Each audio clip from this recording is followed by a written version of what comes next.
ऋषिगण बोले, हे सूत जी, शिवलिंग की स्थापना कैसे करनी चाहिए, उसका लक्षण क्या है तथा उसकी पूजा कैसे करनी चाहिए, किस देश काल में करनी चाहिए और किस द्रव्य के द्वारा उसका निर्माण होना चाहिए। सूत जी बोले, हे महर्षियों, मैं आप लोगों के लिए इस विषय का वर्णन करता हूँ, ध्यान देकर समझिए। अनुकूल एवं शुभ समय में किसी पवित्र तीर्थ में अथवा नदी आदि के तट पर अपनी रुचि के अनुसार ऐसी जगह शिवलिंग की स्थापना करनी चाहिए जहाँ नित्य पूजन हो सके। पार्थिव द्रव्य से, जलमय द्रव्य से अथवा धातुमय पदार्थ से अपनी रुचि के अनुसार कल्पोक्त लक्षणों से युक्त शिवलिंग का निर्माण करके उसकी पूजा करने से उपासक को उस पूजन का पूरा फल प्राप्त होता है।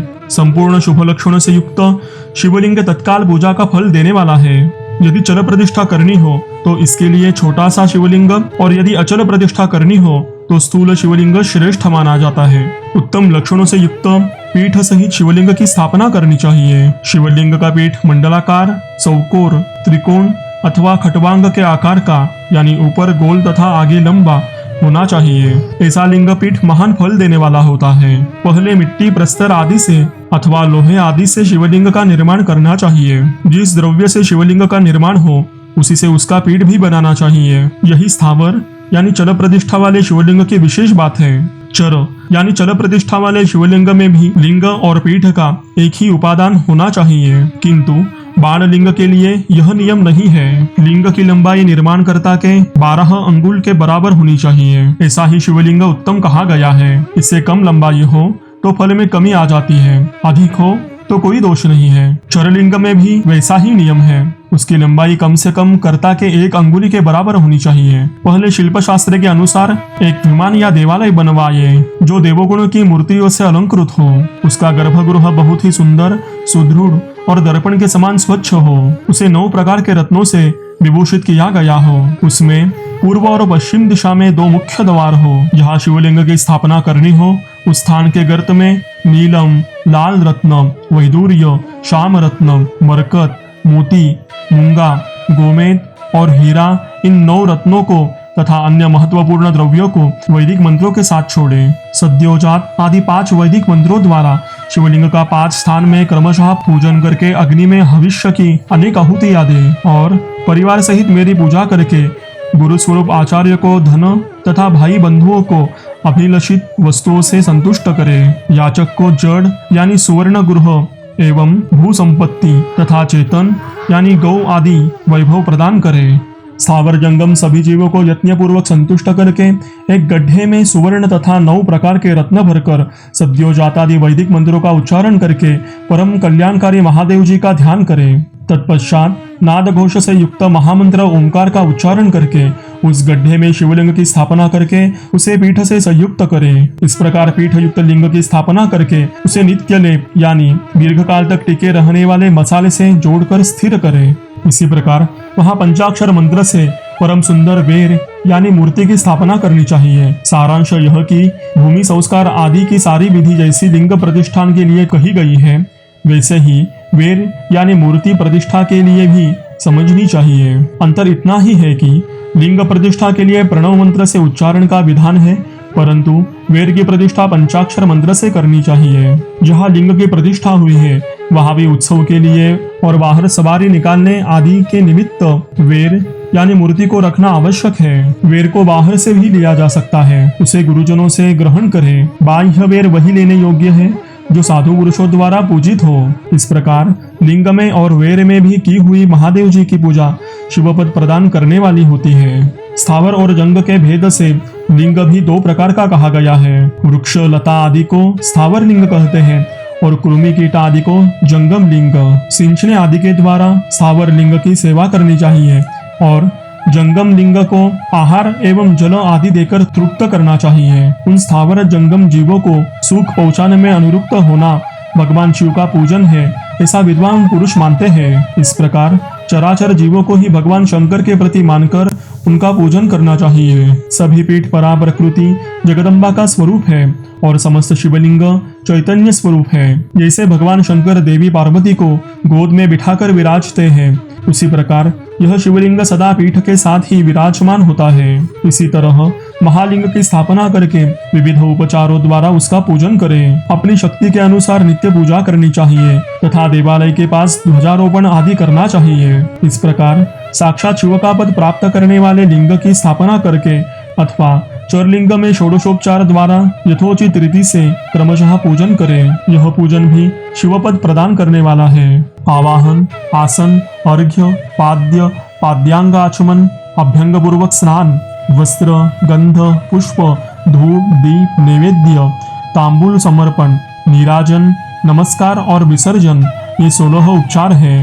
अथवा अर्घ्य से लेकर नैवेद्य तक विधिवत पूजन करें। अभिषेक, नैवेद्य, नमस्कार और तर्पण, ये सब यथाशक्ति नित्य करें। इस तरह किया हुआ शिव का पूजन शिवपद की प्राप्ति करने वाला होता है। अथवा किसी मनुष्य के द्वारा स्थापित शिवलिंग में, ऋषियों द्वारा स्थापित शिवलिंग में, देवताओं द्वारा स्थापित शिवलिंग में, अपने आप प्रकट हुए स्वयंभू लिंग में तथा अपने द्वारा नूतन स्थापित हुए शिवलिंग में भी उपचार समर्पण पूर्वक जैसे तैसे पूजन करने से या पूजन की सामग्री देने से भी मनुष्य ऊपर जो कुछ कहा गया है वह सारा फल प्राप्त कर लेता है। क्रमशः परिक्रमा और नमस्कार करने से भी शिवलिंग शिवपद की प्राप्ति करने वाला होता है। यदि नियम पूर्वक शिवलिंग का दर्शन मात्र कर लिया जाए तो वह भी कल्याणप्रद होता है। मिट्टी, आटा, गाय के गोबर, फूल, कनेर पुष्प, फल, गुड़, मक्खन, भस्म अथवा अन्न से भी अपनी रुचि के अनुसार शिवलिंग बनाकर तदनुसार उसका पूजन करें। कुछ लोग हाथ के अंगूठे आदि पर भी पूजा करना चाहते हैं। लिंग का निर्माण कहीं भी करने में किसी प्रकार का निषेध नहीं है। भगवान शिव सर्वत्र ही भक्त के प्रयत्न के अनुसार फल प्रदान करते हैं। अथवा श्रद्धा पूर्वक शिव भक्त को शिवलिंग का दान या लिंग के मूल्य का दान करने से भी शिवलोक पद की प्राप्ति होती है। अथवा प्रतिदिन 10,000 प्रणव का जप करके अथवा दोनों संध्याओं के समय 1,000 प्रणव का जप किया करें। यह क्रम भी शिवपद की प्राप्ति करने वाला है, ऐसा जानना चाहिए। जप काल में मकारांत प्रणव का उच्चार मन की शुद्धि करने वाला होता है। समाधि में मानसिक जप का विधान है तथा अन्य सब समय उपांशु जप ही करना चाहिए। मंत्राक्षरों का इतना धीमे स्वर में उच्चारण करे कि उसे दूसरा कोई सुन न सके, ऐसे जप को उपांशु कहते हैं। नाद और बिंदु से युक्त ओंकार के उच्चारण को विद्वान पुरुष समान प्रणव कहते हैं। यदि प्रतिदिन आदर पूर्वक 10,000 पंचाक्षर मंत्र का जप किया जाए अथवा दोनों संध्याओं के समय 1,000 ही जप किया जाए तो उसे शिवपद की प्राप्ति कराने वाला समझना चाहिए। ब्राह्मणों के लिए आदि में प्रणव से युक्त पंचाक्षर मंत्र अच्छा बताया गया है। फल की प्राप्ति के लिए दीक्षा पूर्वक गुरु से मंत्र ग्रहण करना चाहिए। कलश से किया हुआ स्नान, मंत्र की दीक्षा, मातृकाओं का न्यास, सत्य से पवित्र अंतःकरण वाला ब्राह्मण तथा ज्ञानी गुरु, इन सबको उत्तम माना गया है। द्विजों के लिए नमः शिवाय के उच्चारण का विधान है। द्विजेतरों के लिए अंत में नमः पद के प्रयोग की विधि है, अर्थात वे शिवाय नमः इस मंत्र का उच्चारण करें। स्त्रियों के लिए भी कहीं कहीं विधि पूर्वक अंत में नमः जोड़कर उच्चारण ही विधान है, अर्थात कोई ऋषि ब्राह्मण की स्त्रियों के लिए नमः पूर्वक शिवाय के जप की अनुमति देते हैं, अर्थात वे नमः शिवाय का जप करें। पंचाक्षर मंत्र का 5 करोड़ जप करके मनुष्य भगवान सदाशिव के समान हो जाता है। 1, 2, 3 अथवा 4 करोड़ का जप करने से क्रमशः ब्रह्मा, विष्णु, रुद्र तथा महेश्वर का पद प्राप्त होता है। अथवा मंत्र में जितने अक्षर है उनका पृथक पृथक 1 लाख जप करके अथवा समस्त अक्षरों का एक साथ ही जितने अक्षर हो उतने लाख जप करें। इस तरह के जप को शिवपद की प्राप्ति करने वाला समझना चाहिए। यदि 1000 दिनों में प्रतिदिन 1 सहस्र जप के क्रम से पंचाक्षर मंत्र का 10 लाख जप पूरा कर लिया जाए और प्रतिदिन ब्राह्मण भोजन कराया जाए तो उस मंत्र से अभीष्ट कार्य की सिद्धि होती है। ब्राह्मण को चाहिए कि वह प्रतिदिन प्रातः काल 1008 बार गायत्री का जप करे। ऐसा होने पर गायत्री क्रमशः शिव का पद प्रदान करने वाली होती है। वेद मंत्रों और वैदिक सूक्तों का भी नियम पूर्वक जप करना चाहिए। एकाक्षर मंत्र 10,000, दशारण मंत्र 1000, 100 से कम अक्षर वाले मंत्र 100 और उससे अधिक अक्षर वाले मंत्र यथाशक्ति 1 से अधिक बार जपने चाहिए। वेदों के पारायण को भी शिवपद की प्राप्ति करने वाला जानना चाहिए। अन्य जो बहुत से मंत्र है उनका भी जितने अक्षर हो उतने लाख जप करना चाहिए। एकाक्षर मंत्र को उसी प्रकार करोड़ की संख्या में जपना चाहिए।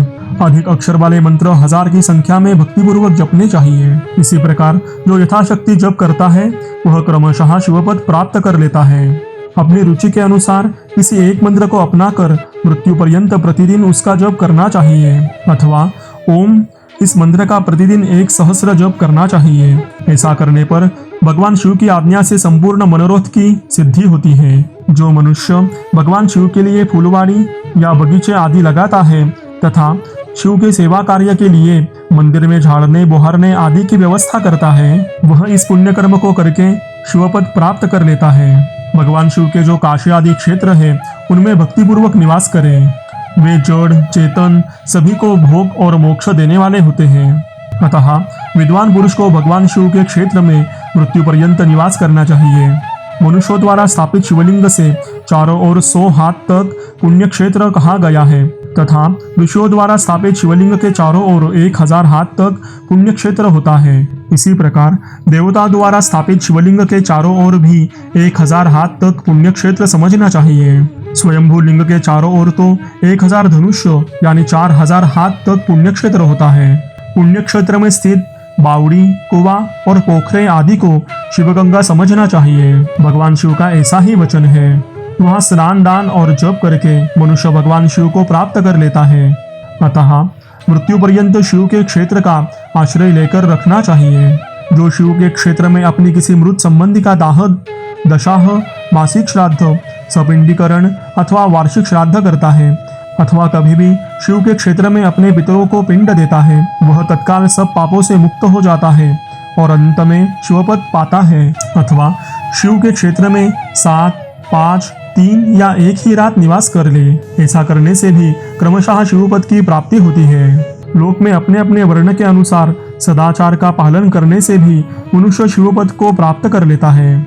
वर्णानुकूल आचरण से तथा भक्तिभाव से वह अपने सत्कर्म का अतिशय फल पाता है। कामना पूर्वक किए हुए अपने कर्म के अभीष्ट फल को शीघ्र ही पाता है। निष्काम भाव से किया हुआ सारा कर्म साक्षात शिवपद की प्राप्ति कराने वाला होता है। दिन के 3 विभाग होते हैं, प्रातः, मध्याह्न और सायाह्न।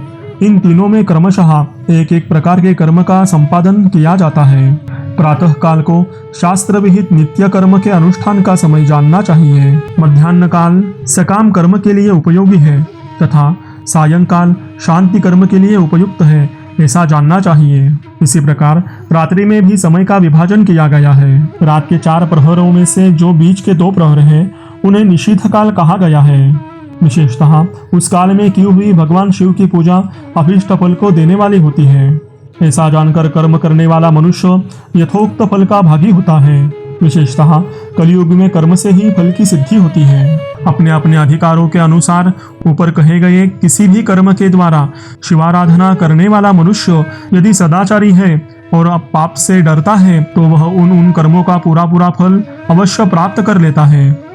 ऋषिगण बोले, हे सुत जी, अब आप हमें पुण्य क्षेत्र बताइए जिनका आश्रय लेकर सभी स्त्री पुरुष शिवपद प्राप्त कर ले। हे सुत जी, हे योगीवरों में श्रेष्ठ शिव क्षेत्रों तथा शैवागमों यानी शिव विषयक शास्त्रों का भी वर्णन कीजिए। सूत जी बोले, हे ऋषियों, सभी क्षेत्रों और आगमों का वर्णन श्रद्धापूर्वक सुनिए।